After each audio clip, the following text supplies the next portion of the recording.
क्या आपने कभी सोचा है कि आपके लोन पे हर महीने इंटरेस्ट किस तरह से कैलकुलेट होता है? क्योंकि आपकी ईएमआई तो सेम होती है, फिर भी आपका इंटरेस्ट किस तरह से कैलकुलेट होता है आपके आउटस्टैंडिंग अमाउंट पे, आइए उसको समझते हैं। तो इस चीज को बोलते हैं रिड्यूसिंग बैलेंस मेथड।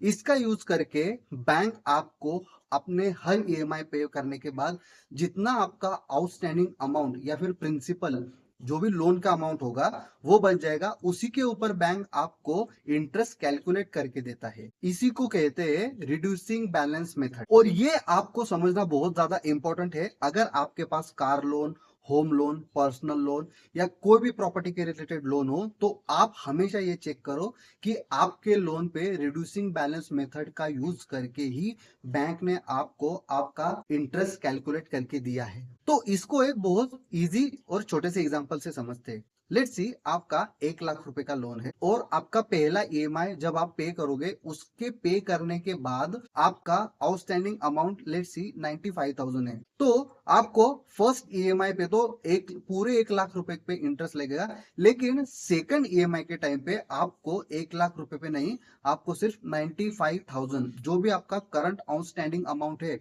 उसके ऊपर ही आपको इंटरेस्ट लगेगा। इसी को कहते हैं रिड्यूसिंग बैलेंस मेथड। और आप ये कहां पे चेक कर सकते हो? आप ये अपने रीपेमेंट शेड्यूल में चेक कर सकते हो। बैंक आपको एक रीपेमेंट शेड्यूल स्टेटमेंट प्रोवाइड करेगा। अगर आपको नहीं किया है तो आप उसको पूछो कि मुझे मेरा रीपेमेंट शेड्यूल देखना है। रीपेमेंट शेड्यूल में आपको बहुत इजीली और क्लियरली दिखेगा कि हर ईएमआई पे करने के बाद कितना उस ईएमआई का कितना पोर्शन इंटरेस्ट में जा रहा है, कितना पोर्शन आपके आउटस्टैंडिंग में जा रहा है, आपके प्रिंसिपल में जा रहा है। तो शुरू शुरू में आपके ईएमआई का ज्यादातर परसेंटेज, ज्यादातर हिस्सा आपके इंटरेस्ट में जाता है। इसलिए शुरू के कुछ सालों में अगर आपका लॉन्ग टर्म का लोन है, लेट्स से आपका 20 साल का होम लोन है, तो शुरू के 5 ईयर्स या फिर 10 ईयर्स में आपका प्रिंसिपल बहुत धीरे धीरे कम होगा, क्योंकि उसमें इंटरेस्ट पोर्शन ज्यादा जा रहा है आपके ईएमआई में। लेकिन उसके बाद फिर आपका इंटरेस्ट पोर्शन कम होगा और आउटस्टैंडिंग में या फिर प्रिंसिपल में पोर्शन ज्यादा जाएगा। तो इसको समझने के लिए आप रिपेमेंट शेड्यूल चेक कर सकते हो। और इस पूरी चीज को बैंक के टर्म्स में बोलते हैं लोन एमोटाइजेशन।